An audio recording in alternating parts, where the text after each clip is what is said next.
নমস্কার বন্ধুরা, মার রান্নাঘরে তোমাদের সবাইকে স্বাগত। দেখো আমি আজকে কি রান্না করব। গ্যাসে বসিয়ে দিয়েছি কড়াই গরম হয়ে গেছে, দিয়ে দিয়েছি তেল। আজকে করব পাবদার তেল ঝাল, পাবদা মাছের তেল ঝাল। আমি এখানে নিয়ে নিয়েছি পাবদা মাছ। আর কি কি মশলা নিয়ে নিয়েছি দেখো। এখানে নিয়েছি ছোট ছোট দুটো পেঁয়াজ, একটু আদা, অল্প একটু আদা, 3-4টে রসুন কোয়া, দুটো লঙ্কা আমি এই কারণে দিলাম, অসম্ভব ঝাল লঙ্কাগুলো। আর দিয়েছি অল্প একটু জিরা, একটু পোস্ত, একটু সর্ষে। আজকে বানাবো পাবদার তেল ঝাল। তাহলে চলো বানানো শুরু করি। কড়াইয়ে তেল গরম হয়ে গেছে, কড়াইতে দিয়ে দেবো মাছ।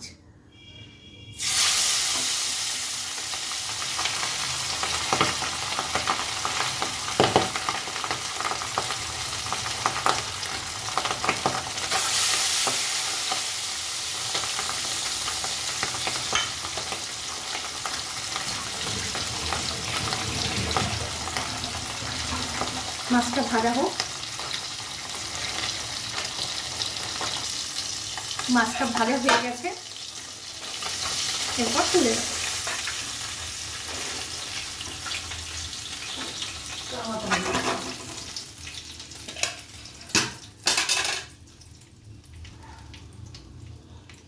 এবার আরেকবার মাছটা ভেজে নেব।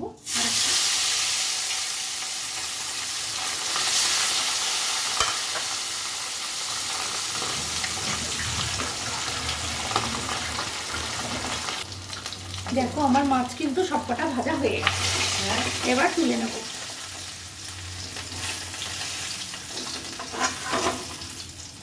দেখো আমার মাছগুলো ভাজা হয়ে গেছে। এবার এর মধ্যে দিয়ে দেবো আমি বেগুনগুলো একটু ভেজে নেব।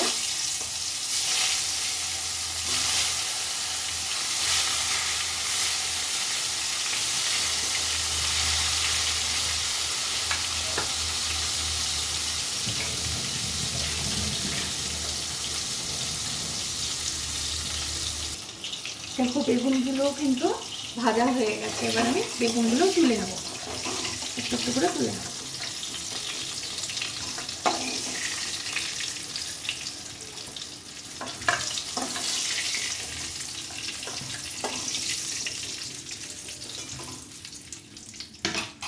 এরপর এর মধ্যে দিয়ে দেবো আমি আলু। আমি আলু বেগুন দিয়ে করছি, তোমরা শুধুও করতে পারো, মানে বেগুন ছাড়া আলু ছাড়াও করতে পারো। আমার পাবদা মাছে বেগুন আলু ভালো লাগে তাই দিলাম।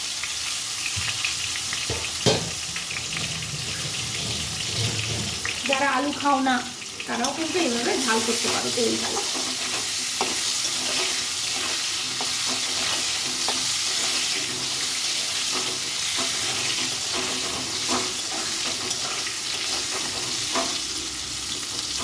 এরপর দিয়ে দেবো এর মধ্যে মশলা তো তোমাদের আগেই দেখিয়েছি আমি কি কি মশলা দেব।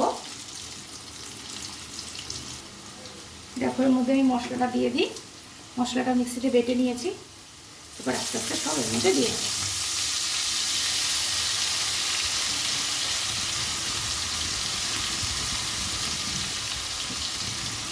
একটা সুন্দর গন্ধ বেরোচ্ছে জানো।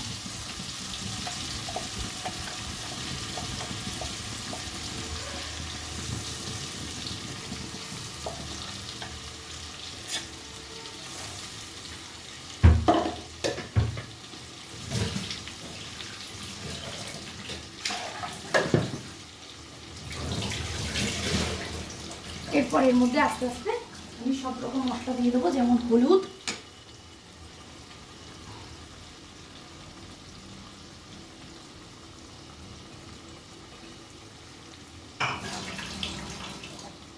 অল্প একটু স্বাদ মতো নুন,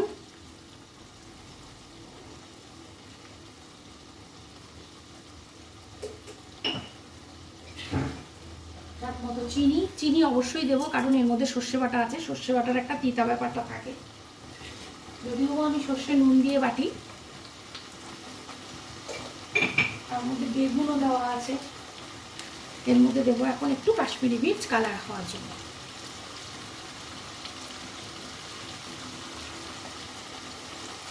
এরপরে ভালো করে কষিয়ে নেব।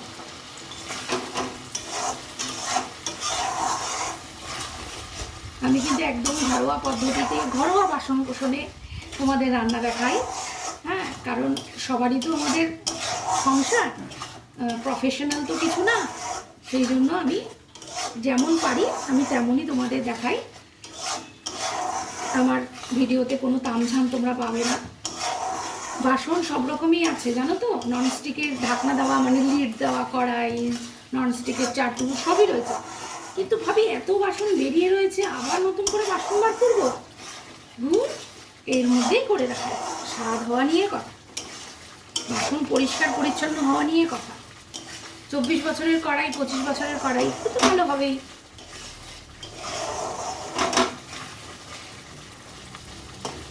এটা কষতে থাকবো ততক্ষণ যতক্ষণ তেলটা না বেরিয়ে আসবে। এটা কষতে থাকো। মশলাটা কিন্তু কষানো হয়ে গেছে।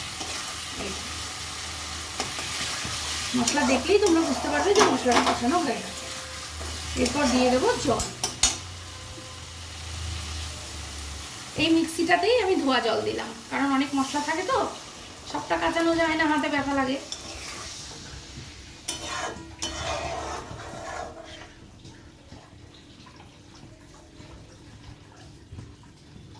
নিচের ছাকনাটা দেবো না, নিচে অনেক সর্ষের গুঁড়ো আছে, ওগুলো আর দেবো না। এতটা ঝোল।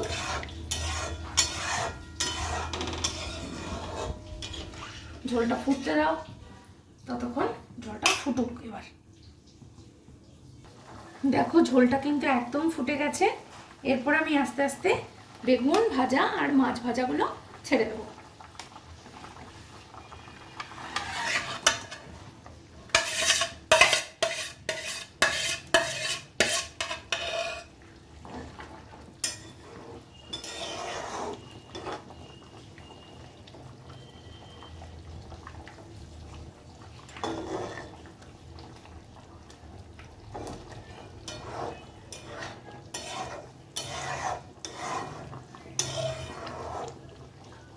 এরপর ঢেকে দেবো। হ্যাঁ, ঝোলটা আর একটু টানবে।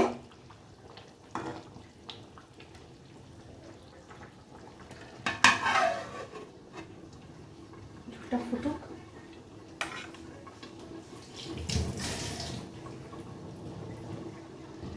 ঢাকনাটা তুলে দেখবো কিরকম হয়েছে আমার পাবদা মাছের তেল ঝাল।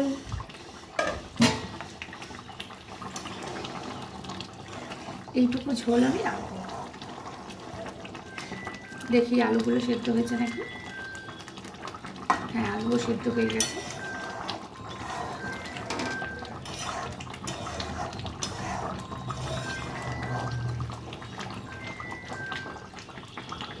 এর মধ্যে দিয়ে দেবো একটু ধনেপাতা।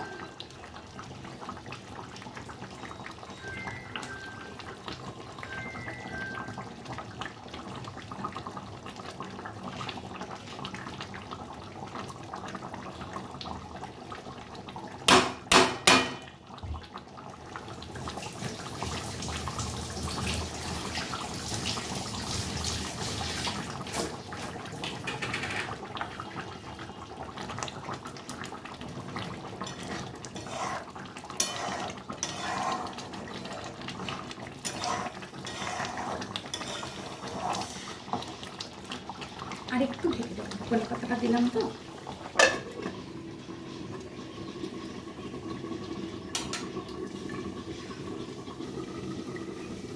দেখো একদম কিন্তু রেডি আমার পাবদা মাছের তেল ঝাল, একদম রেডি।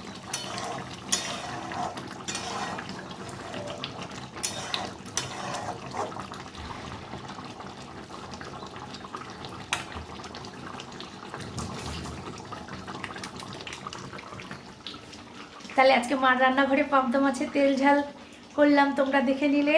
যদি ভিডিওটা ভালো লাগে প্লিজ লাইক কমেন্ট করো আর সাবস্ক্রাইব করে আমার পাশে থেকো।